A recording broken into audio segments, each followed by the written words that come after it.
Chuck on a Thursday? What the fuck is going on? Can we expect more of this? No. No, I don't. I want to stick to as often as possible, 1 day a week. But every once in a while, someone comes around where you're like, I gotta make time for this motherfucker. And tonight's guest is one of those. Really good dude. And you know what? He and I were just talking. I was like, man, I've wanted to sit down and hang out with you for years. So, and we're both busy motherfuckers, as, as we both said. So, yeah, man, it's gonna be a crazy night. We're gonna have a lot of fun. Let's set this all up. Make sure it's happening. You know how I do it because I'm not technically the greatest. Um, but yeah, if you're out there, see, okay, look, crowd's starting to come in. If you're out there, make yourself known, share, like, course, comment, tell us what's up. We have Mike Watson in the house from FSK Freestyle Comics. Great fucking dude. So excited. Let's make this public. Yes, it is. So now I should start seeing some comments. Yep, there we are. Say what? There he is. Yep. No, dude, I had this show scheduled a long time ago. So if anything happens, Sean, can you let me know? Because I was told, Chuck, you might want to watch tonight's show, and so was Wendy. She was told you're gonna want to watch the awards show, and I was like, fuck, I already set something up. So if your boy won anything, can you let him know? That'd be wonderful. Brian Manell in the house. Fuck yeah. I do. I would. I love the award. I've helped run those awards for years, but I already had something going on. I didn't know when the night was, and yeah, had to hang out. Paul Gomez in the house. Paul, how are you around but have nothing to show off? I'm not used to that. I'm used to you being able to show anything off. By the way, to everybody, if you have something to share, if you have a project going on or something like that, remember this is the neutral zone. Show it off. Of course, we're going to be talking about my dude Mike, but I would, but of course, this is just one of those places where show off your gems and all the stuff you're doing. Feel free. I might not talk about it on the air, but of course, it's right there for everybody in the chat to see. I'll probably show it off because I like to pretend to give a shit. But you know what? We're a couple minutes in. We got a good crowd coming in. Like I said, no one's used to me being on Thursday, so I didn't expect to do too great. But actually, we're coming along nicely. So you know what? I think I'm just gonna get this motherfucker started, and we're gonna have a really great night. So, without further ado, let's do it. Canadian bacon is actually really good, and it's nothing like normal bacon, and it's better than ham, which you guys seem to call Canadian bacon. I'm very good at writing. I write very well. Yeah, it's Shop Talk. Do some of your audience members like the word fuck? Cool. Then I'm going to keep saying fuck. Because I care. What is... I love it. I say this. I tell this story. Anyone who watches the show regularly, they've heard this story all the time. But my favorite thing to do is to start that thing up and then select on the guest and watch their reaction. And you're back there just having a great time. So it does its job, man. Yeah, I like that. Great. A lot. That was great. By the way, I didn't tell you this off the air, but I love what you're repping on your shirt, man. Fucking Newton, yeah. dude. I mean, I love my comics, but I love indie comics in general. So, like, big fans of Crescent City Monsters, Ace Blade. I'm all in on other people's books, man. And you know what? That's something really cool about you that I don't think you get enough credit for, because you've got. Oh, my dog! Shut up. That's a great thing about the live, right? Yeah. You've got so many different books and stuff in your stable. You're working with so many creators and whatnot, but you have no problem venturing outside of what you guys make and showing the love for a lot of really cool shit that's happening. So, I mean, much love to you. I think that's awesome, man. Thank you, man. It's the people though. Like, I get behind the people I see out there working and making things happen, and like, chasing down the stuff. I just love creatives. Yeah. Danny cracks me up. I follow him on TikTok. I follow him on Facebook. The dude is just naturally just hilarious. Right. And and then I would message Danny. Like he was working on this logo, and he posted it. I was like, Danny, send me your logo in PSD. Send it to me now. And I tweaked it a little bit for him, and then I adjusted this cover, and he was like, "Oh shoot, thanks." I was like, "No problem, man." Like just because I felt like his logo wasn't getting enough shine on the cover. I was like, "Nah, let me fix that for you, brother. I got you real quick." Like because that logo is dope and it needs to be seen. But I love the community. Right. No, and dude, you showed, and I saw that cover. I know exactly what you're talking about. I saw that he showed that off. That was so badass. So yeah, man. No, I love that about you. Now, dude. So I mean, for a while there, you had Freestyle Comics, but you guys were under Short Fuse. Yeah. Now, with the dissolution of that, you've got Freestyle is really fucking breaking out. How many titles are you guys going to be showing off this year, approximately? Right now, by the end of the year, we will have 10 titles in total. 10. Okay, so that's not 10 books that you've like Kickstarted and whatnot. That's 10 titles. 10 titles, yeah, in total. So how many books do you think you guys are gonna launch this year? Not necessarily on Kickstarter, just get out. That we're gonna get out. We are probably, let me see here, because my editor-in-chief Danny Cooper is so good with this. He keeps it organized. Right, dude. Good for you. Yeah, Danny don't play. This is why I love working with people, because Danny just at certain points is like, "Well, get out the way. I got this. I got you. Go draw some pages. I got this." That's awesome. People crack. I love it, man. But so right now we have a very aggressive release schedule for our books, and so far we've only missed one, but it's still coming out this year. Just got pushed back. So we are trying to get out 1, 2, 3, 4, 5, 6, 7, 8, 9 more comics this year. 9 more. And how many have you guys already launched this year? We've already launched 4 this year. Shit. So we're talking 13 comics. Mm-hmm. Dude, more than one a month. That's amazing. And I have to say, I was really excited. So one of the things I tell people all the time is I talk about collecting badges. That's kind of my metaphor for getting those cool little things that you can talk about. I worked for this company. I worked for that company. And one of the things that I get to say this year is that I got to join the fucking FSK crew this year. Yes, because I entered the green zone. So I'm excited by that. And when Fish told me, he's like, yeah, so FSK picked us up. I was like, oh shit, that's badass. Okay, I'm all in on that. Yeah, that's great. Like, I was really excited because I don't think you guys do a lot of kind of like am I wrong when I say you guys tend to do a lot of superhero style books? No, you're absolutely right. We have a ton of superhero books. Emerald Quest and Green Zone is us venturing out in a fantasy. And I really don't know what genre Fish's book is in, but we knew we liked that. We read that book and was like, yeah, Danny was like, we got to get it in here. And I was like, but where does it fit at, Danny? How can we make it fit in our world? And we stewed over that for about a week, but we knew, I think, like when we read the book day one, we knew we wanted it. We wanted to get it in there. Yeah. So it wasn't a question about that. The only reason we made Fish wait. Thank you, Danny. The only reason we made Fish wait is because we were trying to figure out how to make it fit in FSK. That's it. Well, I mean, the only thing you can definitely say, at least, it is a hero book.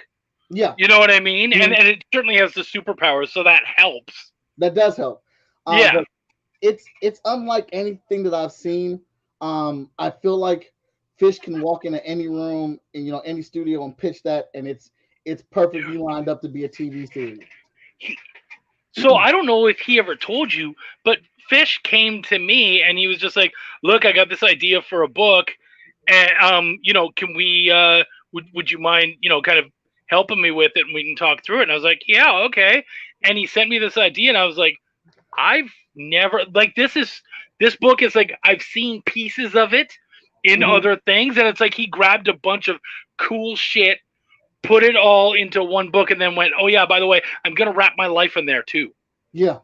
And it's really cool, but it's like it's superheroes, but it's kind of dark, but it's also a lot of fun. Like it is hard to wrap up and kind of explain easily, except for to say, dude, he did a really fucking good job. Like it's a really solid book.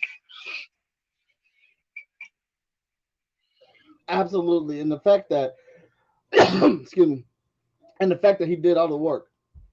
Pencil, ink, colors, letters. Yeah. All of it. Danny, I told Mike to sit. Yep. Yes, he did. Yeah. Yes, he did. And it was one of those things that were, and then I already knew Fish through Tony already. So I knew his work ethic was there. And like, I've labeled Fish the fastest pencil in the West. People say I draw fast. I'm like, Jesus Christ, Fish is ridiculous. He's one of two guys where I watch them and I'm like, you guys are insane. Between him and I don't know if you know Greg Warrenchak, but he's another guy. He actually did the pencils for Belial. But dude, yeah, just flying out pages. Yeah, nuts, crazy sick stuff. But like I said, we knew immediately we wanted to put that book under our label. We just didn't know how to fit it in. But eventually we did find a way, and we're very happy. It's actually going to be one of the stretch goals. If the stretch goals get hit, where we explain, will we reveal it or whatnot. But it's a killer book, and obviously we do love superheroes. We have a ton of superhero books. We have a big superhero world in our books or whatnot. But I love fantasy stuff. I've been dying to get the fantasy book out for Emerald Quest, and we've got LaShawn Coven over there as our editor, Andrea Smith and Haley Dennis, and and I will tell you, the value of an editor is impeccable. Because at our old publisher, not Short Fuse Media Group, when we were doing Emerald Quest back in the day, they gave us an editor, and and how do I politely say, he just had a smoke. Yeah.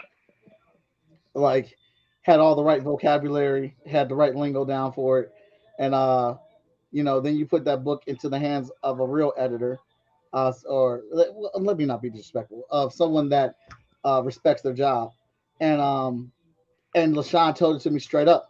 She was like, "This is not good. This is not on the same level that Hot Shot and Vigilance is." And I've read all those books, Mike, and I love those, but this is not on the same level.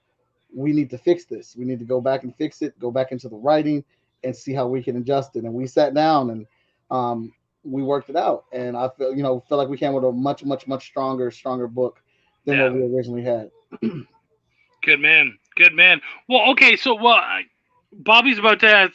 He's about to ask one of the questions that come out early. So thanks, Sam. I appreciate you. I usually go in. He says, "When did you start comics?" Let's just do this. Your origin story. What is the origin story of Mike Watson as both a comic fan and then afterwards as a comic creator? It's funny because I used to hate comics. This was back in the 6th grade. I wanted to animate, and my best friend was Tom. And Tom was like that Tom was that classic geek, glasses. We wore school uniforms. Kept to himself, but me and him was cool. And he was reading this comic book, and I was like, "Oh my God, Tom, why? That is so dumb. I don't even know. Like, why do you like that? I can't even tell what direction to read in. What are these boxes here for? Give me a cartoon, Tom. Turtles comes out today. Are you watching that? Teenage Mutant Ninja Turtles. That's where it's at." And Tom took his glasses off real like movie style, took them off and was like, "You don't like comics?" I was like, "No, they're dumb." He was like, "How are we best friends? I did not know you didn't like comic books." Never came up. I was like, "All right. Well, I'm gonna bring a stack of comic books tomorrow to school, and either you find a comic you like, or we can't be friends anymore." I was like, "Whoa!" Like he was dead the heart serious. I didn't have a lot of friends in elementary school, so I wasn't trying to. Like, I better find one fucking book that I can like, so I can keep this dude. That's hilarious. So I go home. He brings the books the next day. Serious as stunt. Brings the freaking books in, and I take them home. I start reading to him impatiently. I'm reading through them like, oh my god, this is terrible. I can't find anything. I can't find anything in here. And just like a movie, man, I swear to God, just like a movie, it comes in the very last book in the stack, X-Men number 17. Andy Kubert's drawing it. X-Men Blue Squad featuring Colossus and his sister Ileana fighting Omega Red. I open this bad boy up, and freaking the X-Men are in this freaking Blackbird flying over Russia. They land, and these characters come out the plane. I'm like, what is this shit right here? Fucking Cyclops giving commands and stuff. And then all of a sudden, this dude with these tendrils comes out, and he's like whipping the X-Men's asses. And like I'm looking at some super powered people, like Cyclops with his optic blast. Psylocke is a telepathic ninja. Yep. Colossus, organic muscle. Iceman, full body ice. Beast is a beast just jumping around, and like they're all getting thrashed. But this one, 3 foot nothing, butter knife having out of his hands dude comes out raging. And I mean, he's going toe to toe with Omega Red, the smallest dude in the squad. Like everybody with these fantastic powers, knocked out, done, in a tree, in a wall. Wolverine gets knocked down, gets back up, goes back at him, standing in front of X-Men. Oh my God, who is this man? Where is he coming from? And like that was the book, man, because like that's what did it. Because I was like, I want to be like Wolverine, because I used to get picked on. I was the smallest kid in elementary school or 6th grade, and I used to get picked on, man. And when I saw Wolverine with that conviction getting up, and honestly, I mean, let's be real, I love Wolverine to death. He's got the wackest powers in the fucking X-Men. He does. He has the wackest powers out of all the X-Men. But for him to just keep getting back up to defend them, to protect them, for that revenge or whatever, it made me like I wanted to be like him. It was something relatable, and it actually did help me play out with somebody who was picking on me. And it was a very cold Cleveland morning when schools did not shut down for the snow, and dude was messing with me, and I just put down my book bag, and I was like, man, I just said to myself, today's the day, man. This shit stops right now. And this dude kicked my ass, man. I mean, I knocked me down, punched me, knocked me down, and I kept getting back up. And it got to the point where he was like, would you just sit the fuck down? Like, stop getting up. And I was like, no, we're settling this now. This is going to end here. No matter how many times you fucking hit me, we're going to finish this right now. And that shit's intimidating, by the way. Dude, tell me, I was scared as shit. I'm following the lead of a comic book character, and it ended up like the school bus came or whatever, but ended up by the end of that school year, that dude became one of my closest friends in elementary school. I so feel, dude. Well, and what I love about that story is I'm a huge fucking X-Men fan. Came in around the same time. Fucking love. I've absolutely read that book, and I'm a short hairy Canadian dude. Like, dude, Wolverine is my absolute favorite. In fact, I was commenting to a buddy recently because he sells like reader comics. Like, he's not one of these guys who's selling he sells some keys and some nice ones, but a lot of what he's doing is selling like $1, $2 comics. And I told him, I said, I got to rebuy the first book I ever bought with my own money. And that was like Wolverine 78. And I was like, dude, that's just such a fucking great feel to be able to pick that up and go back and enjoy those times and remember that stuff. And so, yeah, dude, I love that. And now we got that, you and I got that Wolverine bonding session going on. So this is just perfect. Mike says Magic is my favorite X-Men. Dude, another one. Has she been, I guess probably more recently she's been an X-Men, right? But she was always like a New Mutant for the longest time. Yeah, New Mutant for the longest, but she's been very visible in the X-Men in the last, I'd say last 5 or 8 years. Okay. Mhm. See, I got out of X-Men circa like 2008, 9. I kind of check it out. But yes, I love this private now. Right, it's funny. Guest says X Men. Chuck leans forward intently. So I was like, okay, and go. Yeah, I'm listening. And then he's naming off all the X Men, and I'm like, I know who he's not mentioning. I know who he's not mentioning. And he's like, this 3 foot short. I was like, that's my boy. I can feel it. Like, you set it up so great. Oh, Brian, that shit's so fucking funny. Oh, yeah, dude. Whoa. Okay, so we got your origin. I fucking love that. Now, what's the origin of your worlds? The origin of you deciding, hey, I'm going to do this. I'm going to do what these guys did. Oh, well, that's another tragic story. So, I went to CCAD, the Columbus College of Art and Design, and I went there, put all my eggs in one basket for one school because they had a comic book class. I didn't see that with any of the other colleges I looked at. My high school art teacher said comic books were not art, so I wanted to spit in his face by going to a school that was accredited that's teaching comic books. And got there, took the class, and loved it. Loved all of it. The class is only really a 2 semester class. I took it every single year that I was at CCAD. And our teacher, while very, very skilled at his job, he does stuff for Disney, Star Wars, Marvel, DC. Does fantastic artwork. Joe Caroni.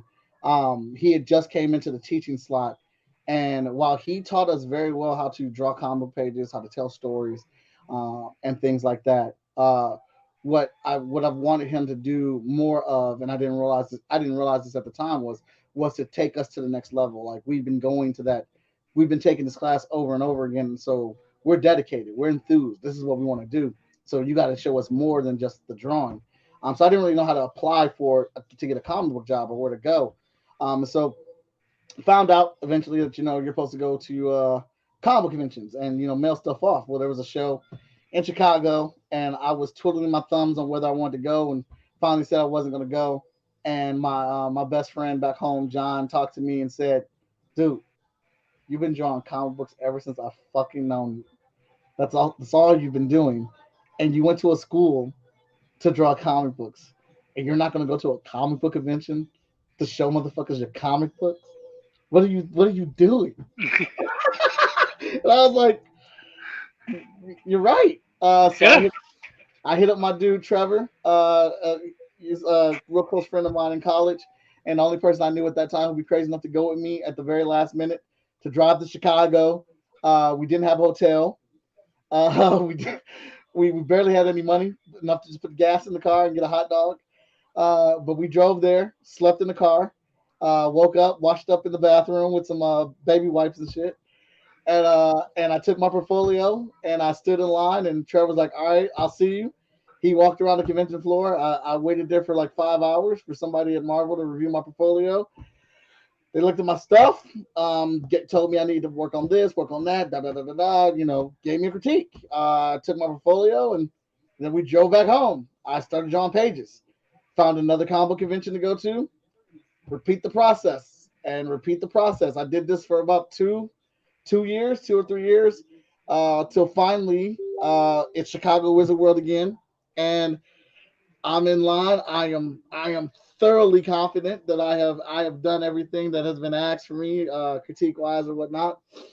And I get up to this line. It's my turn. I'm bleeding like a motherfucker, and put it up there. Open it up. Guy goes through it, shaking his head. Yeah. Mm-hmm. He's like, you've been in here before, right? It's like, yeah, I have. I've got my hand in my pocket on my cell phone, about to get ready to call my mom. Like, your boy about to be working at Marvel. I'm ready. And he has not one thing to say, not one thing to critique, not one thing to criticize. And he looks at me and shuts the portfolio. He's like, "Come in the back with me." I look at the crowd. I don't say that because I don't want to be rude, but I'm looking at him. Like, did you hear that shit? Did you? I heard it. I go in the back. He plops the portfolio down again, and he's looking at it, man. And he's like, So I know you've been in our line before. I know you've been coming back and forth through here, and it looks like you picked up on everything that the feedback that we said. Um, your anatomy is really really strong. You're a great storyteller. You got a lot of detail going on here and stuff like that. Uh, but and I was like, it was like a record scratching. Like, but fuck you mean, but hold up, baby. And he's like, but your style is very urban, and that's not something that we're looking for at Marvel right now. And it completely derailed everything that I was thinking in my head. Like I didn't even want to, like I didn't even ask, like, and I wanted to. I should have so bad. I didn't even ask what he meant by that. I just wanted to get my and leave. Because I just felt like I wasted so much time drawing and redrawing and drawing and redrawing and drawing all this stuff just to be told my artwork is too urban. But you just said I'm a good storyteller. You just said my anatomy's strong, my perspective is good, and all that stuff. Like that's what you need to draw comics. I just walked out of there. It was a very long drive home. I was very pissy and sad, and I have a rule that I got from my mom. I'm only allowed to sit around and be messed up about something for 24 hours. Then after that, I've got to get up and do something else and figure out how to fix it. And so when my time limit hit up, I looked around at my art. I looked around what I was drawing and what I was doing, and I saw one of my books from high school because I've been drawing this character Hotshot that I've been carrying around through college. And I was like, well, fuck it. If my artwork is too urban, if the only thing I can say is that like when I draw black people, they look black. When I draw Asians, they look Asian. But that's the world that I live in. Like I live in I go to a school where we have people from all over the world, all over the country there. So I draw my reality. My reality is I'm around Latino, Asian, Jewish. I'm around everybody, all of them. So like I draw a melting pot in my books because that's my world. So if I draw too urban, then I'm gonna make Marvel come to me, and I'm just gonna make my own comics. I'm just gonna start drawing my own books. I'm gonna really dive in on this hotshot character and see what I can really, really do with making these comics. And that was the light that ignited for Freestyle Comics. That's badass, dude. Good for you because I think a lot of us have had that kind of come to Jesus moment where it was like, you're either gonna quit or you're gonna step the fuck up. Like it's funny. So for me, I met a local guy who he was actually my cable guy, and he what's up, Alfie? You asked for a fucking artist, Alfie. Here's an artist. You got questions? Drop those questions in the fucking thing, okay? He specifically hit me up. You need more artists on. I was like, Thursday. Hit my dude up, man. So you have questions. This is your guy.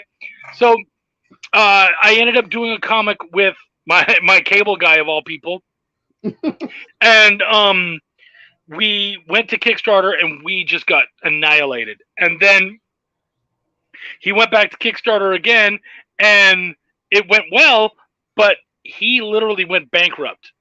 Mm-hmm. And that book that he was trying to make still hasn't been made. And I was like, and in that time, after that first failure, I was like, you know what? I don't have a name. Why the fuck would anyone buy my shit? I'm nobody. Mm-hmm. So at that point, I started reviewing comics, checking out other people's books, editing books, and I did everything. And I got my ass out there. And then this other one folds, and I'm like, okay, I think I might be done. Like, this thing won't happen. And one of my buddies came to me, and he's like, you're doing somebody else's book. What the fuck are you talking about? He's like, you had this book that you wrote and sent to me to draw back in like 2007. Why aren't you making your book? And I was like, I don't know. And he's like, make your fucking book, man. And he paid for it and helped me make it happen and I ended up kickstarting it, and I've been going ever since. So yeah, man, it's one of those moments where it's you either fucking give up or you go, no. I can make this happen. And I love seeing that you and I both have that in common. We were like, motherfucker, I can do this. Right. Dude, I mean, comic books are just so great. I just couldn't see myself like doing anything else. Like I actually like I do have a day gig where it is where I'm an art director at my job, but like and I love that. It's a lot of fun. It's a great job. A Yeah. lot of good people to work with and stuff. But like I'm never gonna stop making comic books. So um I love it. Like I like even when I get frustrated, I'd rather be frustrated making comic books than doing something I hate and being Right. frustrated. Like Totally. doing Excel spreadsheets for our budgets and and balancing the website and doing the shipping and the labeling, like all that stuff would seem like that's boring. Not to me. You look at the website and then somebody spent $112 worth of comics of money on comics for you from you, and you're like, let me get this man out his books so we can read these dang books. He swiped that plastic for $112 worth of comic books from our website. Let me go ahead and get this man this stuff. Like that, that is a good feeling. Like when I'm at a comic book convention and I watch a kid hustle all day to get, at the time, all 6 issues of Hot Shot through the entirety of the day to where it got to the point to where he ran out of spots to get money from, and he was just staring at the last issue, and I just gave it to him for free. And he couldn't even go, he couldn't even get 2 feet away from the table. He immediately started reading it. So this kid had bought the book, went somewhere, read it, bothered somebody for some money, came back, got the next book, read it, bothered somebody for some money, repeated this process until he ran out of people to get money from. And like he's been reading the book all day. You're damn right I'm going to give you the book. Had I known he was doing that, I would have gave him some more books earlier. Dude, that's insane. I'm sorry, I am going to interrupt things just for a minute. If there's anything that was more important than us doing this right now, that is my wife just won at the Independent Comic Awards. She won the one-shot story of the year for her first story she ever had published as a writer. Wendy's not here right now. Congratulations, baby. I love you so much. The full book is going to be coming to Kickstarter this May. So, holy shit. Thank you. Thank you so much. Sean, thank you, motherfucker. I love you so much, dude. I appreciate you. That's amazing. Yeah, congrats to her. She's gonna show up probably during the show, and I'm gonna have to just be like, just give me a sec, and I'll give her a huge smooch on the air. That's amazing. Sorry, back to you. So excited about that. That's right? Incredible. Congratulations. Thank you, man. Yeah, no, that's awesome. She worked so hard on that piece. Her and her artist, Tyler Carpenter, they deserve that. Way to go, guys. Thank you, Sam. I appreciate you, man. I appreciate all you guys. Thank you, guys. Mike, Brian, you guys are all awesome. Yeah, she deserves it. She's worked so hard. It's nice to see her finally do her stuff as a writer. We met as writers. So to see after us being together for 20 some odd years, her finally being able to get something out there and get the recognition, that's amazing.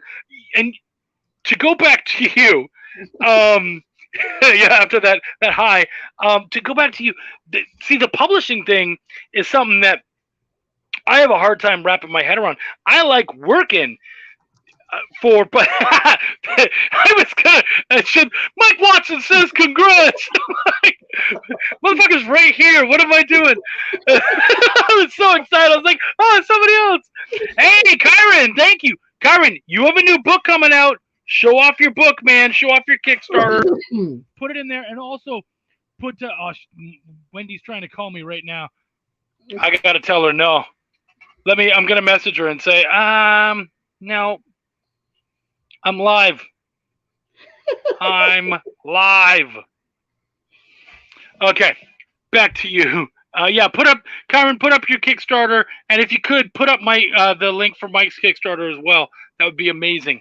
But you're a publisher, and that's another thing that's ridiculous, because to me, I like working for people. I hate doing all that extra work. And, I mean, even just being an editor is a lot of that extra work. There you go. FSKGo.com. That's right. I do know that. I know better than that. I love that you have the one single one.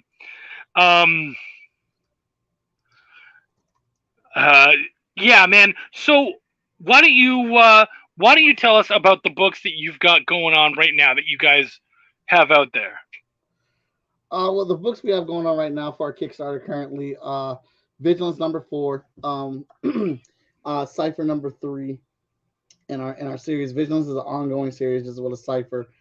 Cipher is our anthology book, so it's kind of the book where we test the waters, where we may bring some characters that you have seen in the background or guest star in other books that we have.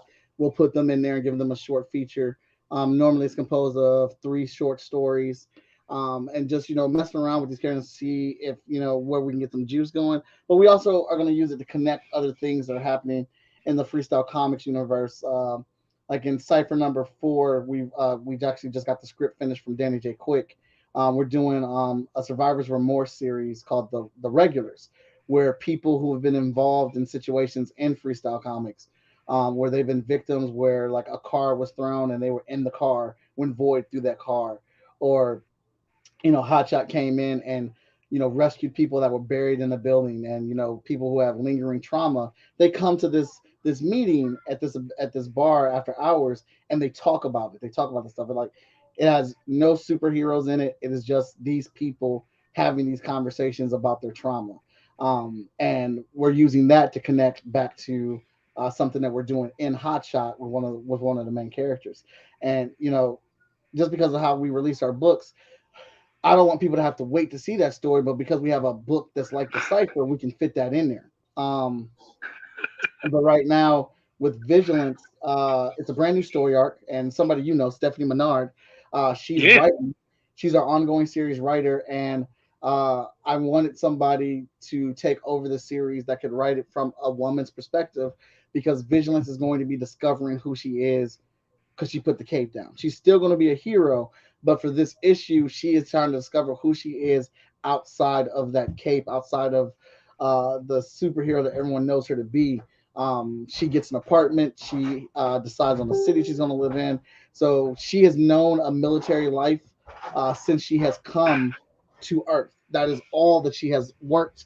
So this is a very big move for her. So it's like, what kind of brush does she use? What's Vigilance's morning routine? Does she like coffee? Does she like to go shopping? Who is she going to be interested in dating?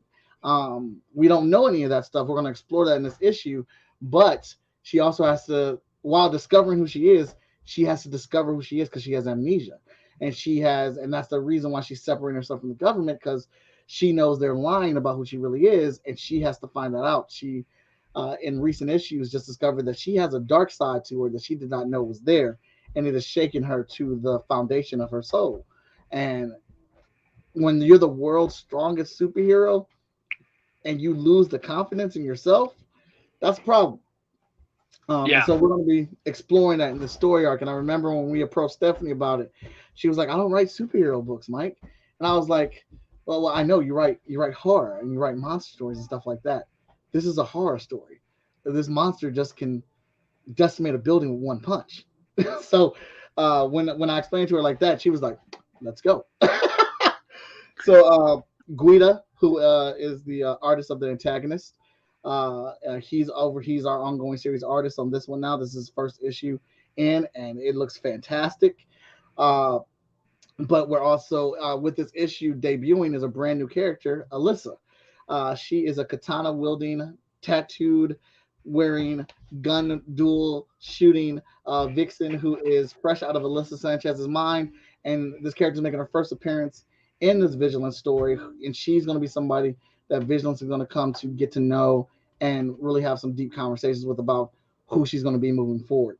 And right after that, Alyssa jumps into her own book in Cipher.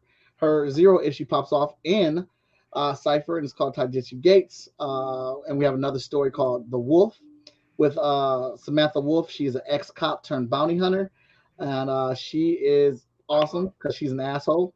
And she hunts people who use their superpowers unregistered, and she's not for the heartless. And then we're doing also some shorts in there called Hot Shots and Friends, which is being brought to you by Veronica Smith, where she wrote and did all the artwork for it. And then our intern class from the Academy of Art in Cincinnati also helped do 4 short stories in that book. So we've got some 2 beefy books there on this Kickstarter project for people.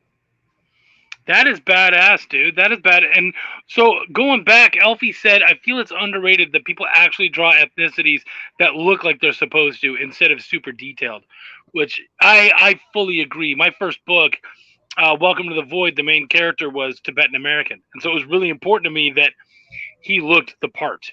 Mm-hmm. And so I was often like, dude, no.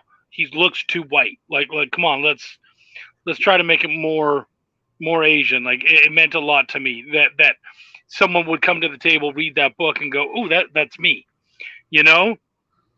So yeah, no, I totally get that, and I love that you do that. Which one are you laughing at? Brad. I just saw what Brad said. What's up, Brad? All right, yeah. We were talking about that earlier with Brad before Brad got here. The other thing was, who else said? Someone else. Oh yeah, that guy's room is like the room every man wants. Yeah, totally. Nice, Bruno. Yeah, I've been collecting for a while. So, but like, yeah, making characters look like their authentic selves. Dude, it's awesome. LaShawn Coven, bless her soul, because she is unchambered and cannot be held back by anyone. I submitted a cover to her for Cipher #3, featuring Alyssa and Wolf on the cover. Fantastic cover drawn by Sean Hill, and we were pressed for time, so Sean was able to get it done. I asked him to tweak a little. I asked him to tweak something on there, and he fixed it. It was a big fix that he had to do, but he fixed it and he got it done quickly. So I was like, all right, we need to hurry and get this over to colors. I'm just showing you guys this, as in like, hey, this is going to be the regular cover. And LaShawn looked at that and was like, this is a beautiful cover, but fix her face. She needs to look more Asian and tone it down. She doesn't have to be that aggressive in the piece. That's not how that character rolls. Boom, boom, boom. And so as she's saying this, I'm taking down her notes and I kick it over to Sean. Sean's like, bet, no problem. I can fix that, fixes it, and throws it in there. So we're very critical on that. And like and things slip past me. I'm a big fan of Sean's work. So I didn't even catch that myself because I'm trying to hurry to get the cover done so we can get it seen for the Kickstarter. And LaShawn's like, nope, I got you. That's why I like having a lot of eyes on the project. Well, and that's the thing, right? Like you are an overarching umbrella that is going to catch a lot of stuff, but you can't be expected to catch all of it. That's why you've got teams. That's why you've got people like LaShawn and whatnot in there, and these other editors and these other creators and whatnot. Who? Oh, look at this, Brad. Okay, you sold me back. Good. Thank you, Brad. Good. Glad to hear it, man. Did he already back, or is he? No, but Brad is a very dedicated Freestyle Comics fan. I appreciate him very much. Okay. He hadn't back yet. I knew he was going to, but he did get in just now. So yes, and that's what and that's the other thing. Like we're trying to hit 6,000. I mean, realistically, I want to hit 10,000, but we're trying to go for 6. If we hit 6,000, that unlocks a new stretch goal where we will be unveiling a brand new book, a secret book called Scribble War #1. It's a one-shot. It is Freestyle Comics versus Vantage In-House Productions. It's our crossover book. A little over 2 years ago, Victor and I did a battle online publicly on our Facebook pages where he terrorized my characters and I terrorized his. We saved all the artwork for it. We saved some of the best comments and memes that were posted onto it, and we're putting together in this Scribble War one-shot, like a documentary of the battle that we had. Dude, that's badass. That's awesome, man. Good stuff. Thank you. No, of course. That's so cool, man. I'm really excited to see all that coming together. Are you planning on, because you said you're in the Chicago area, are you planning on doing C2E2 this year? I want to try to apply for C2E2. I know they have a very tough guidelines to get in. I know it's hard to get in there, but I applied. Mm-hmm. I went there last year. It was incredible. Good. Okay. Because I was gonna say, if you end up going, we gotta hang out. Oh, absolutely. Yeah. Absolutely. Chicago C2E2 had the best artist alley I've ever seen at a comic book convention. It was incredible. I've been told that C2E2, above and beyond almost any other one, really takes care of its artist alley. Dude.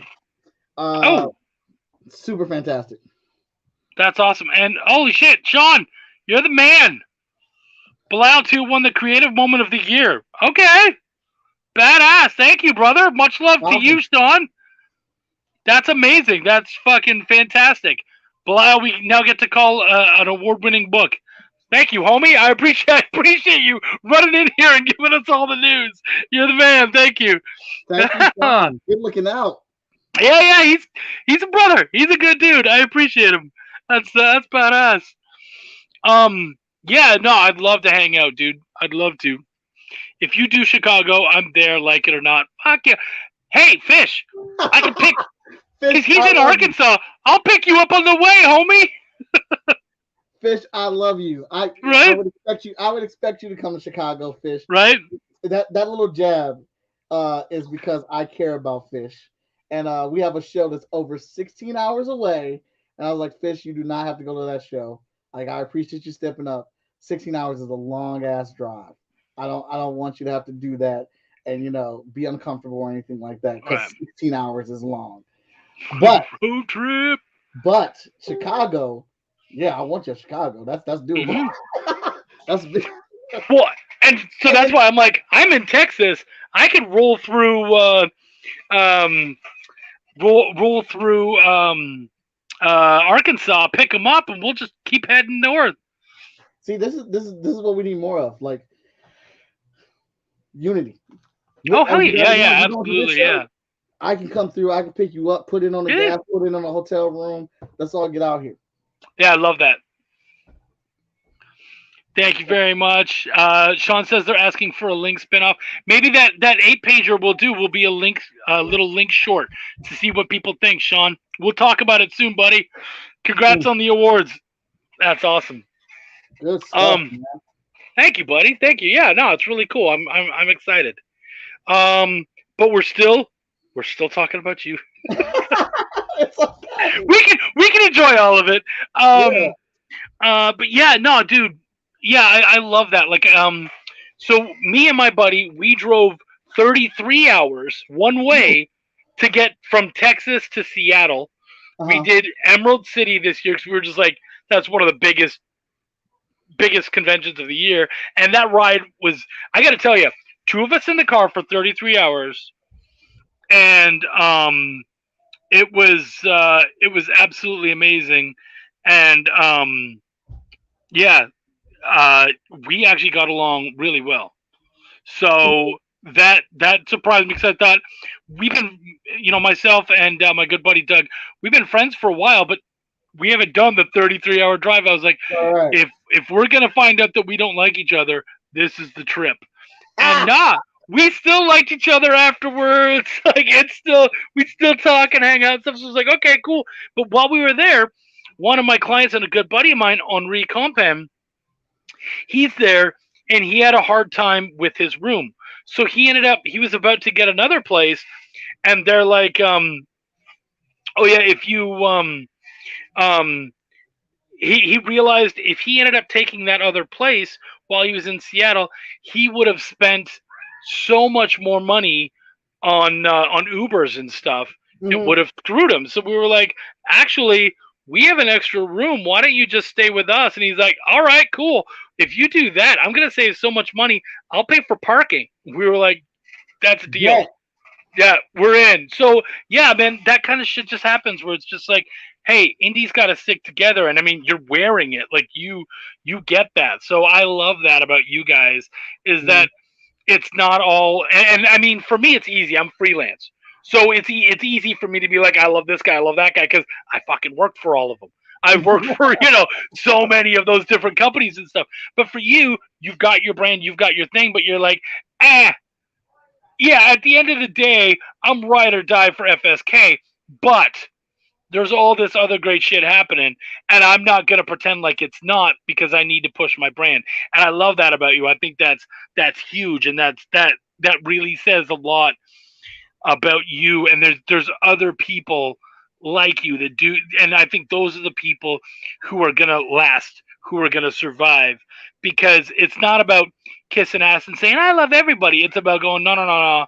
It's not just about me. There's a lot of other cool shit here. No one buys just one book or from just one company, and neither do I. So I'm gonna go check out all this other cool shit. So I love that about you, dude. I think that's awesome. I learned that lesson from my brother Victor, Victor Dandridge, and when we were going out to shows and stuff.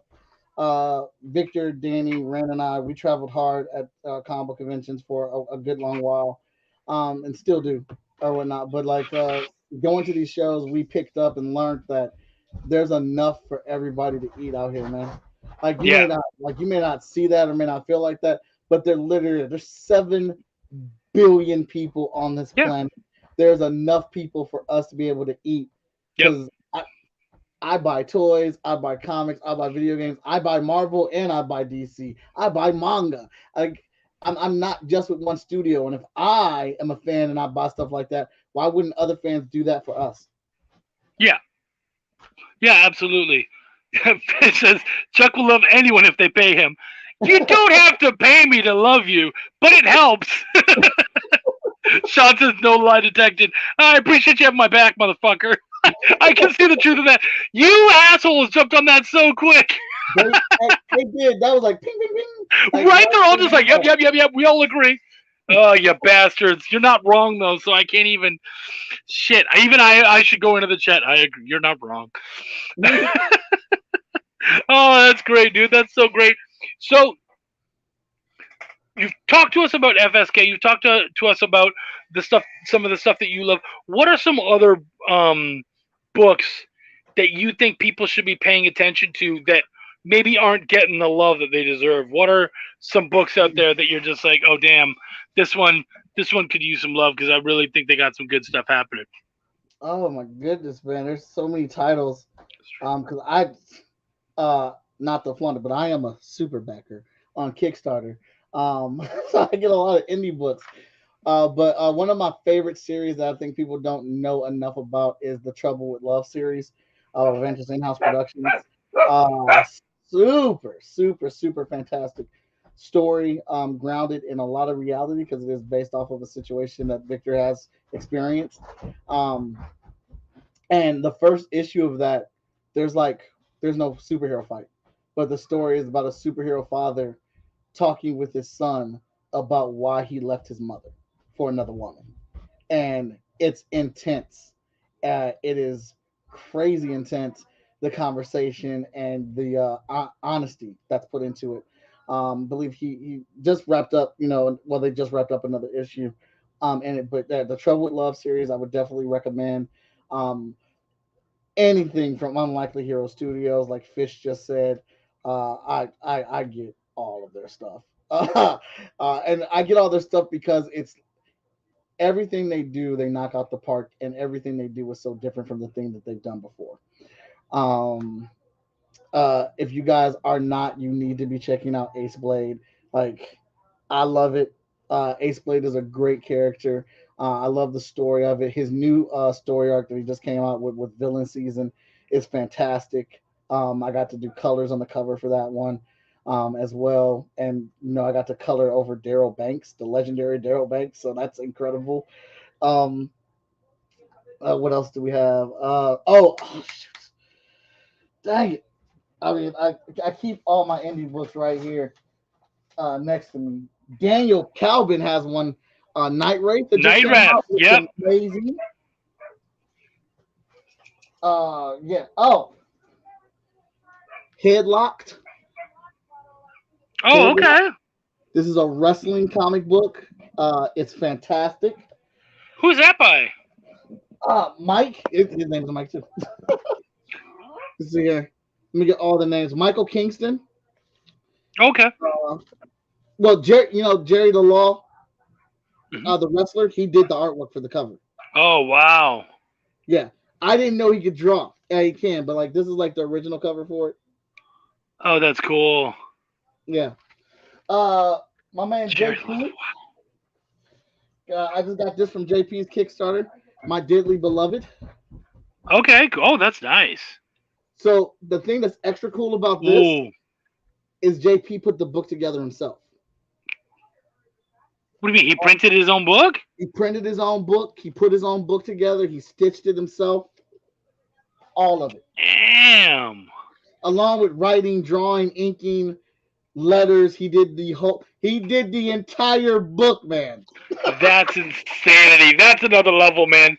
I'm one of those guys who it's like, I'm like, oh, I can't do that, but I can pay someone to do it. This guy's like, I'll do all of it. Fuck those guys. That's messed up. That's so cool, man. Yeah, man. But yeah, they are a machine. Holy shit.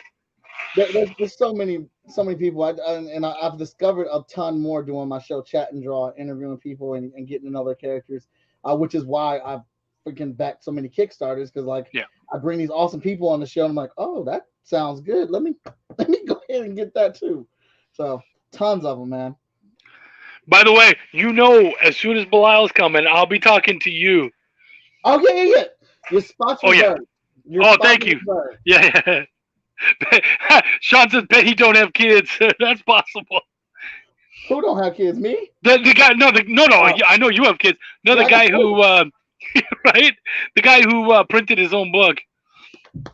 Oh no, he does. He does? Yeah. Shit. I mean, it's so funny because people will be like, they'll say that, dude, how do you get all that shit done? Like, and see your kids. My kids are teenagers. They don't give a fuck about me. That's easy, man. Like, do you want to hang out? Nah, great. I got work to do. we'll do it another day. I think that dude is not actually human. Yeah, it's possible. Yeah, that's a lot of work, dude. That's a lot of work to do. I feel you. He saved so much money doing it by himself too, though, which was great. It's true, though. Something that I think we always have to think about is the money that we're saving also worth the time? Because that time we could be doing so, like, and that's something that we as indies have to consider. Like, yeah, okay. So in the short run, it's cheaper to print your own stuff, of course. But if you had someone else doing that and worrying about that, and you were able to do other shit and get more work done, would you actually end up making more money in the long run? And that's something that we have to, like, consider and think about. And that's not an attack on him. That's just something to consider, guys, as you're moving forward. Yeah. When we we're doing Emerald Quest, like I said, we technically had the first issue drawn, the second issue drawn, the third issue drawn. The second issue was a struggle for us. Our first artist wasn't able to come back. So he only finished a certain amount of pages. And then we got a second artist on there who was fantastic. She took the book to the next level. But after a few pages, she realized she's not a comic artist. She's a pinup artist. Making comic books wasn't her thing. She likes drawing pinups more, which is fine because she was totally open with me about that. We knew this was kind of an experiment, so no bad ties there or anything like that. Then our intern that we had at the time, I asked him to finish up the book, and he did such a good job. He ended up taking over and did the next book. So that issue is completely done. But again, another great LaShawn Coven moment. She's looking over the books, and we're like, yeah, we got 3 books in the hole. Basically, all the book number 2 and number 3 just needs to be lettered. And she's looking at it, and she's bringing up the point that issue 2, the art is jarring because you're switching between so many artists. And I was like, yeah, I know. I tried to keep each artist to a story arc so we could use the art difference like that, but in some situations it doesn't work. And we had just brought Seth DeMoose on to take over as the artist for the books. He left on before. And so talking with Danny, talking with LaShawn, we sat down and was like, is it worth it to us to redraw this issue number 2 so it's consistent, so the art isn't jarring because we're switching artists? And I was like, that would be nice, but that means I have then paid for 2 books to be drawn, and that sucks.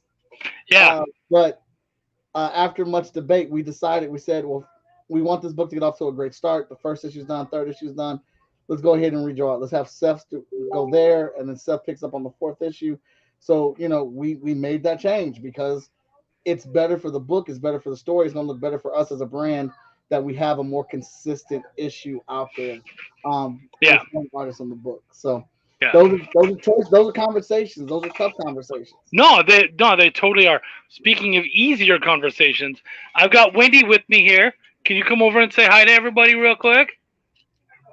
Hi. Okay. Hello. These guys already know, but you won the short for Viscarian Tales. Oh, at the awesome. Yeah. So congratulations. Thank you.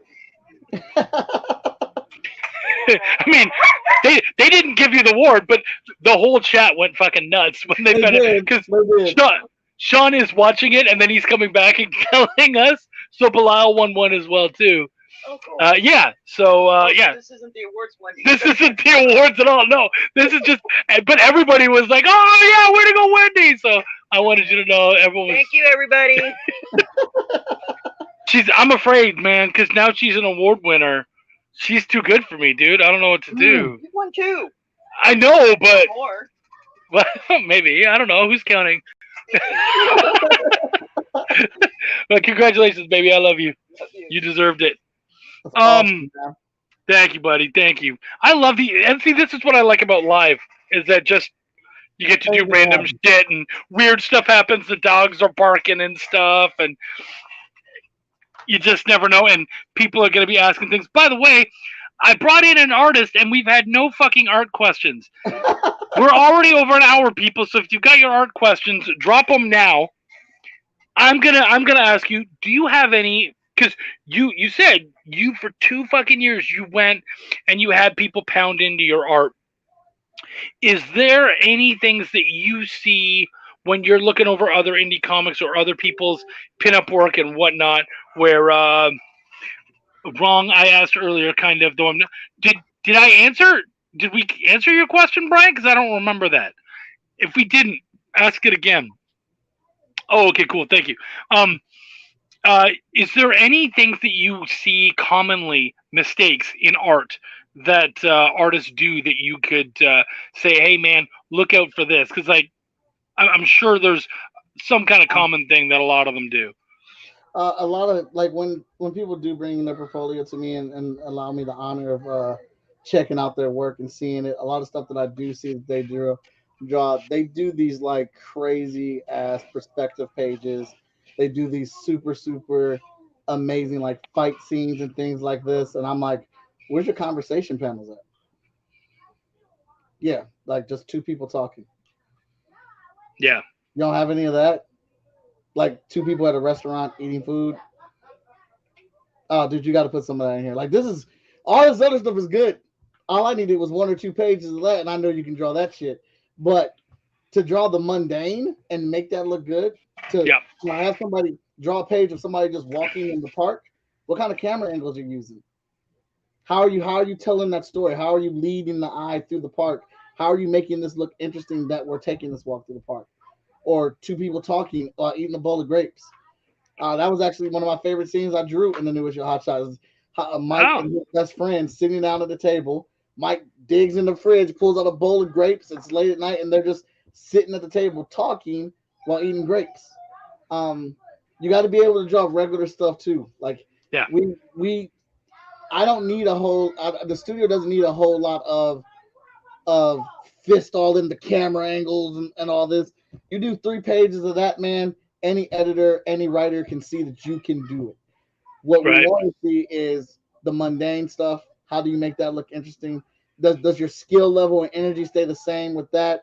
Is your anatomy and stuff still as good with just, basic walking, sitting, that type of stuff? So that's what I would say. And that's actually a really good one.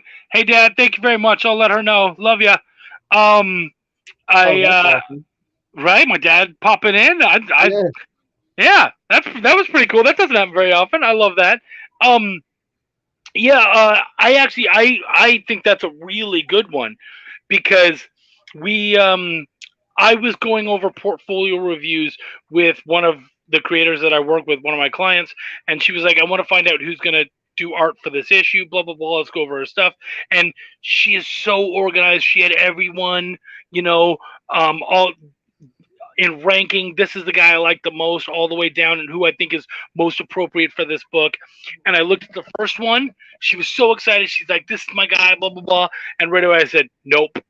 She goes, "Well, this is my number one guy. I was hoping to stop here." And I was like, "If that's your number one guy, we're gonna go way down that list. I'm sorry, nope." And she goes, "Why no?" And I said, "Because he doesn't. He has 2 pages of panels in his entire portfolio." And they were both like, one was a 4-panel page and one was a 6-panel page. There was nothing dynamic or special about those 2 paneling pages. I was like, he proved that he can draw, but he didn't prove that he can draw a comic. Bilal just won an award, he said. Oh shit, thanks Jack, much appreciated. Thank you buddy, that's awesome. So yeah, I totally feel you there, man. If you got to be able to show that you can do dynamic panel work, even when especially when it's the mundane, because you don't want, those moments are usually so important. You don't want people just skipping past that stuff. Right. I mean, that's where, like when I'm drawing stuff like that, I'm thinking of people like Danny J. Quick. Danny is always theorizing. He's always inboxing me saying like, is this what you guys are building up to? Is this what's happening? I'm like, Danny, stay out my damn inbox, man. You'll find out when the book comes out. Stop being the detective, or like Brad Arney who reads all the books. Like I want those moments. I don't want people to gloss over because those are where we're dropping hints. That's where we're dropping breadcrumbs at. And like that's what I want you to pick up. I had to tell Danny he figured out one of our story points. I didn't tell him which one, so he can still be surprised when it happens. But he damn sure did figure out one. That's great. Eventually goes, "How do I draw a comic I used to draw when I was little?" Get out of here with that shit, motherfucker. Oh, come on. Ain't nobody buying that. Brian Manel, great. How often do you end up taking notes from other creators you work with to help improve your storytelling and art techniques? Oh my goodness, all the time. Of the time. I read a lot of manga. Well, I don't read a lot of manga. I read My Hero Academia and Naruto. I absolutely love how they tell stories. So I'm always taking notes on that. I read a lot of other indie books. I pay attention to how they're telling stories and how they do things. It's just a constant thing. I never stop. Even when I'm watching movies or TV shows or things like that, I'm picking up things. I'm looking at how they're doing. I'm thinking, how can I translate into a comic book? Like Naruto, for example, that writer is fantastic. He made you wait damn near 400 issues of the village hating and despising Naruto before they finally saw Naruto as a hero. And I sat there, I was like, I don't know how he did it. How did he have this much patience as a writer, as a creator to do this? And then when I read the book and read that scene, I cried. And I said, that's it. That's how he did it. That motherfucker. There it goes right there. And it's like, how can I do that in my story? How can I have that much patience? How can I be that fearless to have that much patience in writing the story, which is partly why I put Hotshot through all the shit that I put him through in this book. Right. That's awesome. I love that, man. Yeah, and I mean, I've heard, like, when I'm on panels, and I've heard you talking about this stuff, and so yeah, I think that, dude, yeah, that's amazing. Good for you, man. That's definitely the right way to look at it. You should always be trying to learn and pick up where you can and see where you can do things better and evolve any way you can. So yeah, I think that's great. Brian says, when it comes to telling a story through your art, especially with scenes of character development through conversation and decision making, what are some aspects of that do you think people need to pay more attention to as artists? Oh, well, so conversation through storytelling. Artists need to get, I mean, unless you're phenomenal, like a couple of artists are, you got to get reference. When I'm drawing a conversation page, especially between Carla and Mike, those tend to get real emotional. I am doing Google search all the time. I'm doing Google search for arguments. I'm doing Google search for passionate discussions. I'm doing searches for irritation. I'm also like, I'll read the script and I'll read it in the mirror to kind of see how my mouth moves. And like I'll try to do it angrily or with emotion so I can catch current like stuff like that and see like is that a good moment to draw in the book. Yeah, there was one there was one scene in Hot Shot where Carla is giving it to Mike, like verbally, like just chastising him. And like he finally just snaps and says, I've had enough of this. I'm a superhero. You be dead right now without me. And like I had one of those moments where like I caught myself, like I recorded it, and I caught myself going, and like I, drawing that whole motion because like that's that point of frustration. I wanted to capture that exact Never moment when mind. he snapped. And but reference, because reference is key for those type of things, like man, because like you can sell a conversation with the right emotional impact. There's these things that our faces and our mouth and our eyes do subconsciously that we don't realize. So I watch a lot of TV or anime to see what like how they do those type of things. But like my intern right now, she's working on a story, and I sat her down and I talked to her, like get tons of reference for the facial expressions, for the conversation, just so you can put it in there. Like, don't be afraid to do that, man. Don't be afraid at all to do that.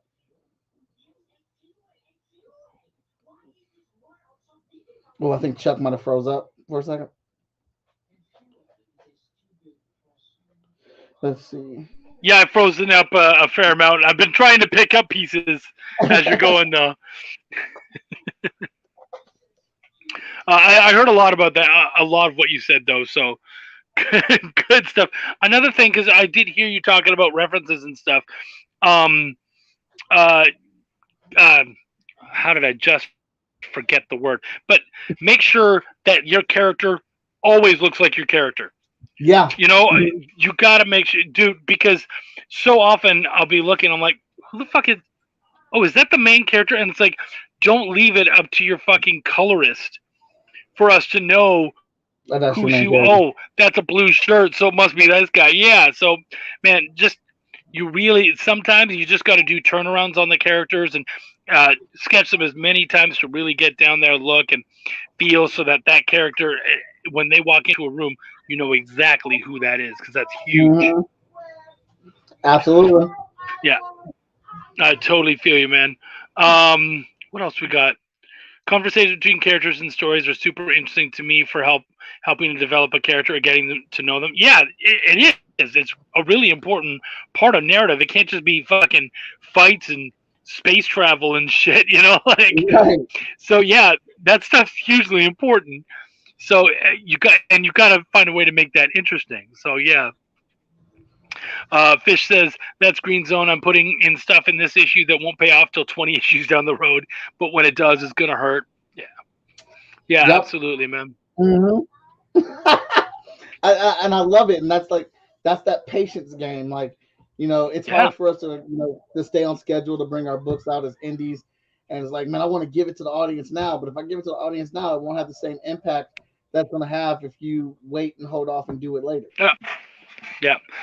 That was the nice thing about making Belial just a 4 issue thing, is Yeah. that I knew where everything was gonna pay off, and I mean we're still gonna put some stuff in there just in case we decide to continue it later on, and I mean I guess if people like it, we'll come back to it and we'll see where that goes. But for now, yeah, we're just having a blast with it.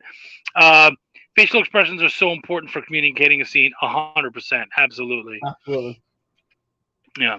Um, do you have a specific hat that you prefer wearing? I mean, you're writer, you're artist, you're publisher, you're all. Do you have one that you feel you settle into the best and you feel the most comfortable?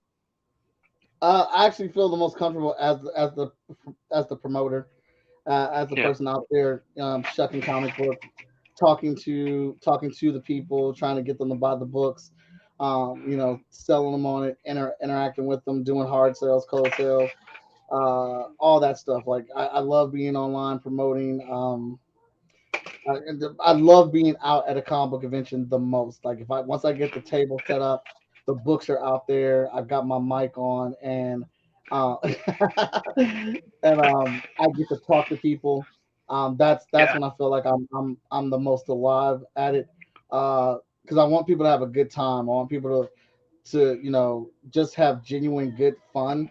I tell people all the time, like when I'm at comic book conventions and I'm pitching to them, like I don't care if you buy my books. I mean, you don't have to buy my books. I just want the opportunity to sell you my books. I want the opportunity to talk to you and show Yeah. you what we have. I mean, if you still don't want to buy it after that, then great. Thank you for stopping over. I appreciate you giving me the time of day, and it was a good conversation. But I've talked to people for like they've been over my table like 45 minutes to an hour and they didn't buy shit. Just a whole geek conversation where I've had to pause it to sell some stuff to some people and then come back to it. But like I haven't shooed anybody away because I like talking to people. And it's kind of been my rule of thumb since I met one of my favorite artists from back in the day. And at this point, it's been so long I can't remember his name, but he used to draw Wolverine. It was back when Wolverine fought Cyber a lot. It was a real like gristle, real fierce art style that this person drew. But I loved it. Uh, oh, sorry, I'm trying to think. Mark Texiera is one. There it is. There it is. Yeah, is that it? Yeah. I met him at a comic book convention, and it was before the show set up. It was one where I had my table and stuff, and I was going up to the table. I had my, I was behind the scenes. I had my badge and shit, and I saw him there working, and his wife was there. And I walked over, and she immediately cut me off, and I was like, and I leaned past her like, oh yeah, I just wanted to say hi to him real quick. He's one of my favorite. He's like my favorite artist, and he's inspired me to like draw comics and stuff. I just want to tell him thank you. She's like, you can do that at 5 o'clock. Excuse me, I'm sorry. 5 o'clock is when he's seeing people. Right now, he's working on commissions. He's going to be working on those for till then. I was like, but he's at a comic book convention to see people. That's what a convention's for. He's like, he's here to work with what he's doing. And then I just looked over him. He did not lift his head once. He did not interject. He just kept drawing. And she would let me get past him. I was like, okay, all right, thanks. And that's the end of that. That was the end of that. Ever since then, I do not understand. Like, I understand you got commissions. I understand you have a name and you're making money and stuff like that. But to me, if you're coming to a comic book convention, you're coming there for the fans. And that's you can your name is big enough to where you can draw these commissions at home. You can draw these commissions in your hotel room. But while you're at the show at the table, you're there for the fans. This is the one place they get to come see you and meet you and sign stuff. And like, you wouldn't be here if it wasn't for the fans. So show some gratitude and be there for the fans. Dude, Mike, I 1,000%. Don't show up to your fucking table that day.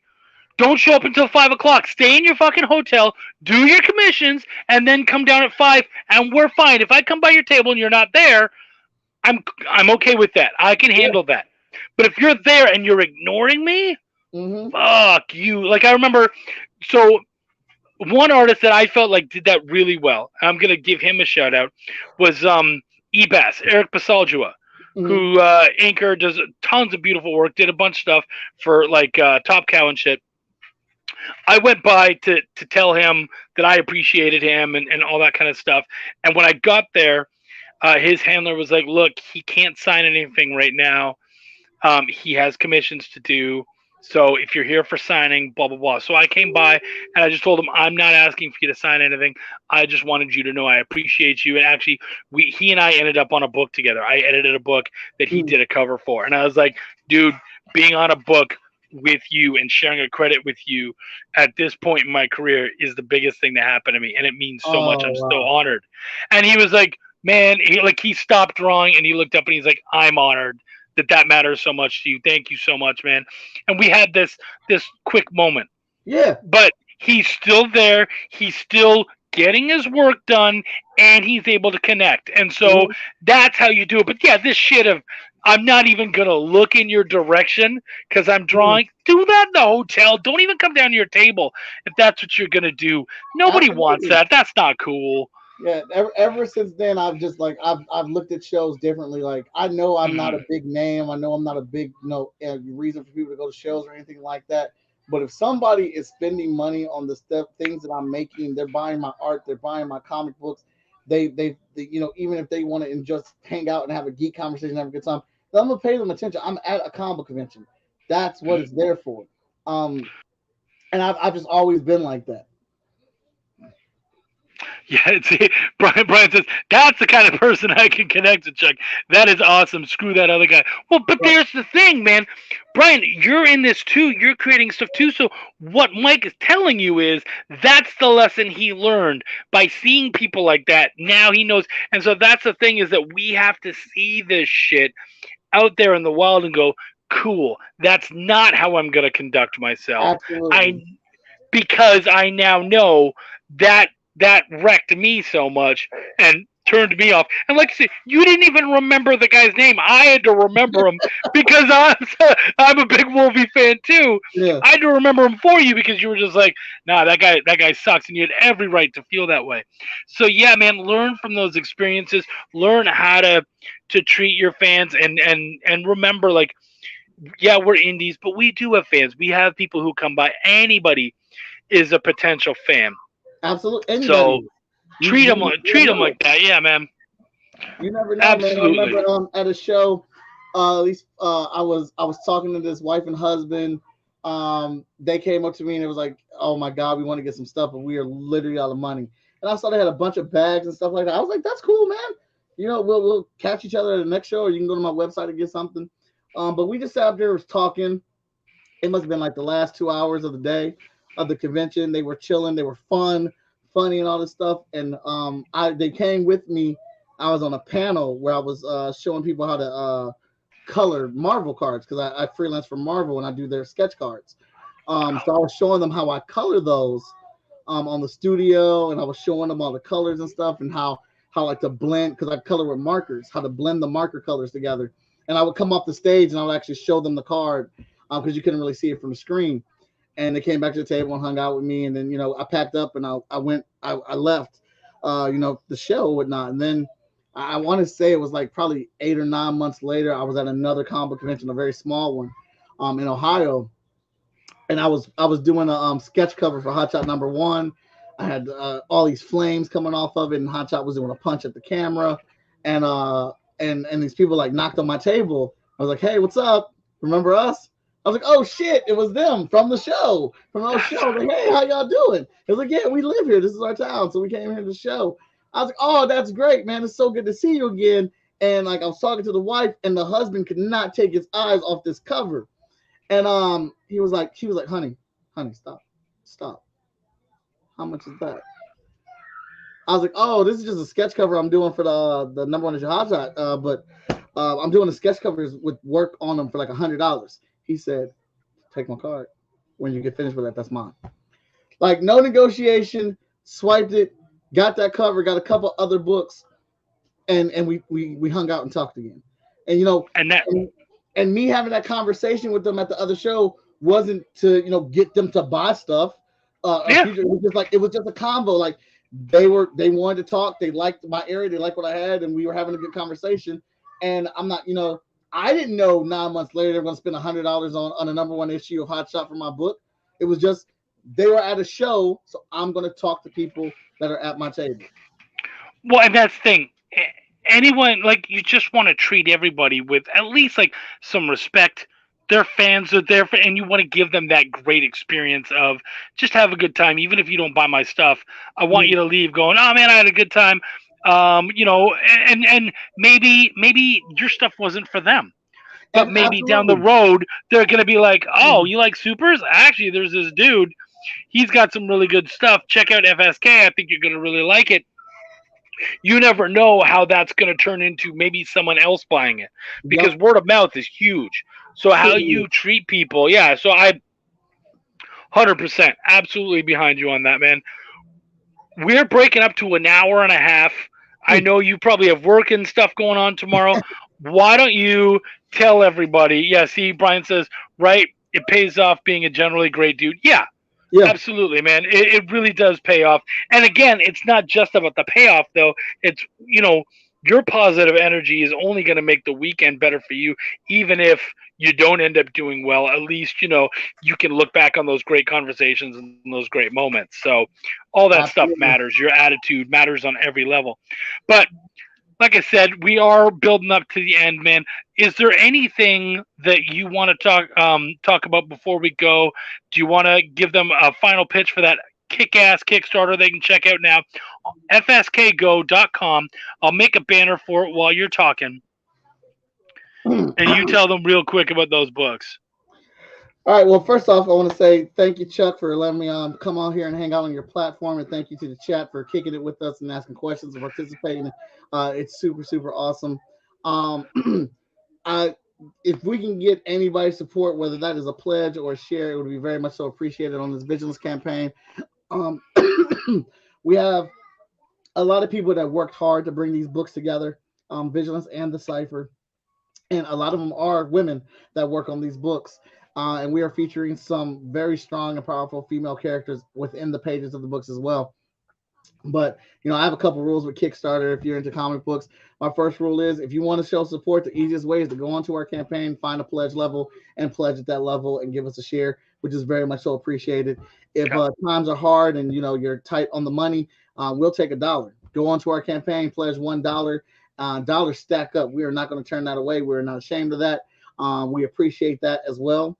But if you don't have any money at all to give us, but you want to show support, giving us a share is just as strong as paying us money on the campaign, because the more people that see it, the more people that are likely to back and support us and share it as well. So any support in that fashion, whether it is a pledge or a share, we'd very much so appreciate it. There are a lot of things that we are trying to do with this comic book brand, with these books. The more money that we get on this campaign, the more books that we can successfully secure and line up to do. So any help would be appreciated. And again, this has been awesome. I've really been looking forward to this. Our website is fsknow.com, where you can get this lovely hoodie on there as well, along with some other. What is that going to set me back? This hoodie? Yeah. I believe this hoodie's $90. Yeah, and that's worth every penny, dude. That thing is badass. But yeah, that's really nice, dude.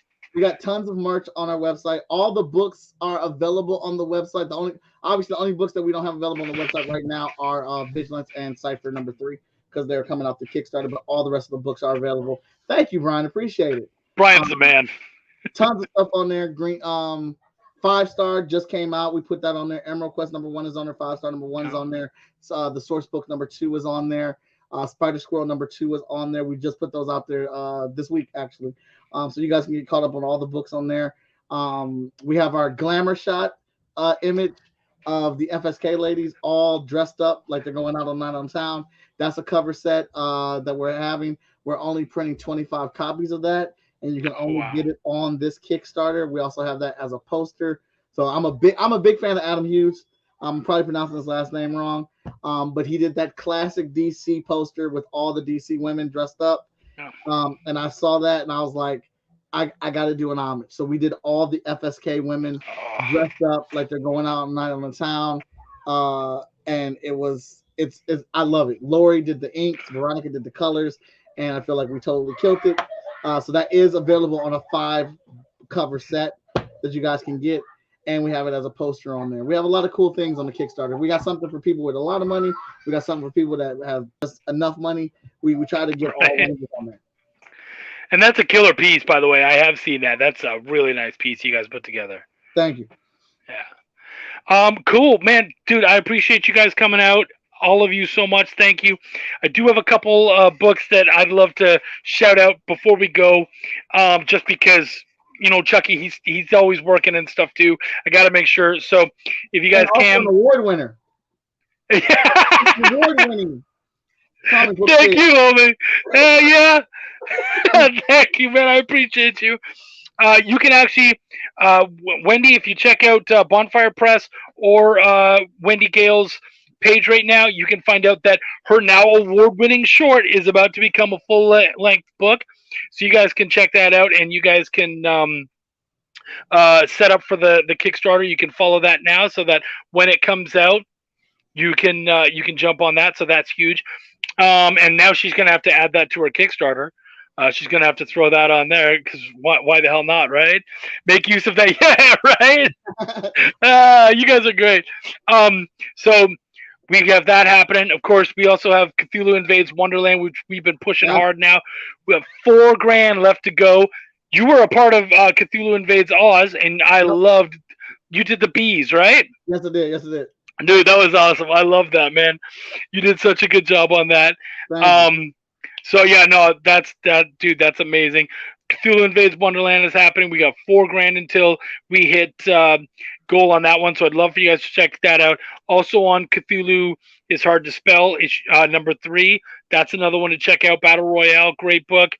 We also have Immortal Era 6 is another book that I was a part of. I would love for you guys to check that out. It's a world where people don't die. And so all they want to do is be able to die again and live normal lives. So that's a really cool series. I loved coming on that. I came on that for issue 6. And as of issue 8, I'm going to be the regular editor of that one. So I would love for you guys. Do they have like healing factors? Can they commit suicide, or they just can't die from natural death? They don't die from natural deaths. They can die, but you got one guy is literally a floating head, so you really gotta. Oh wow! Yeah, you gotta get in there and really make them die. So yeah, man. Yeah, absolutely. Yeah, no, it's a messed up book, but it's really cool. And then we also have Clarity Girl and Base Force is on there with Chris Tomasma. That's another really great one to check out. I got to edit a piece along with LaShawn Colvin, who does a lot of his editing too. So you'd be supporting both of us by checking that one out too. Right. And then I had that floats. That means, well, he's got a little machinery that helps him float. His head doesn't just float on its own. But yeah, good call. And then if you guys are into it, an alternative to Kickstarter is also Zoop. And I got a book on there called Shuffle. And it's about a superhero whose music player, every time it changes different songs, he has a different superpower. So that's a really fun, cool one to check out. Yeah, his powers are always on shuffle, just like his playlist. So it's pretty badass. So if you guys do so many cool, you can do so many cool things with that. Like, right? I haven't even seen this character, but I see this moment where he is getting his ass kicked, and he keeps getting different songs that are not the song that he needs. It's a janky ass power, and the person's talking so much shit and is just pounding him, and then all of a sudden he hears it pick up, and the bass drops, and he's like, "You're in so much trouble now," and like just goes off. Like, dude, payoff on that would be great.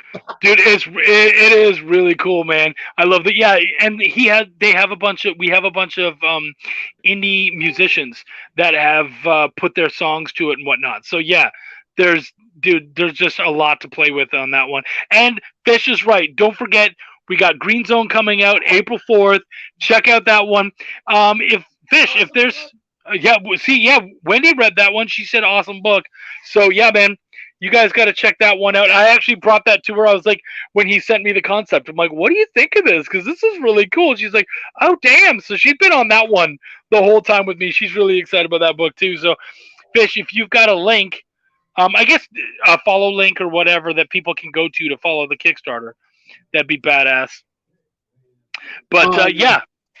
Do you guys, you going to throw it in there? We don't have the follow link yet. We just submitted the Kickstarter for approval. Oh, okay, cool. Waiting for approval right now. So keep your eyes open for that. I'm not just saying it because Fish is watching and Mike is here. That is one of my favorite books that I've worked on this year. It's just an out there concept. He was right. It's such a cool idea, and I think you guys are going to totally dig it. Can't wait to help push that and hopefully pop on and hang out with more of the FSK gang when we get to do that. I'm so excited to be a part of the team. Like, thank you. Seriously, man. I'm glad Fish reached out to you and got you on board, man. I love it. So we definitely are going to get you onto the show for your next project, but get you included on that because we are launching Green Zone on April 4th. next month. The campaigns don't stop. We keep them going. We're going to see how much we can produce this year, man. We're going to see what we really can do. Dude, you guys are doing it though. Like, congrats! Like, even already with what you guys have got going on, you guys are doing fantastic work. So I'm so glad you came on. Really happy to hang out with you, and we are definitely gonna fill more of this bromance, and we're gonna hang out more, man. Absolutely. Fuck yeah, guys! Thank you so much for coming out. We appreciate you. This was an off night. No one expected us to be here, but we brought out a killer show, and you guys came out, asked amazing questions, and were just awesome. So thank you so much. Tony Clapper coming in at the last fucking second. Holy shit, dude. We've been talking about you for like an hour and a half, and now you're going to show up? Oh, this dude. Just as I'm literally about to drop my tagline, and I'm doing it anyways, Tony. So thanks for coming out. I appreciate you. You guys stay safe. My name is Chuck, and I give a fuck. Take care, everybody.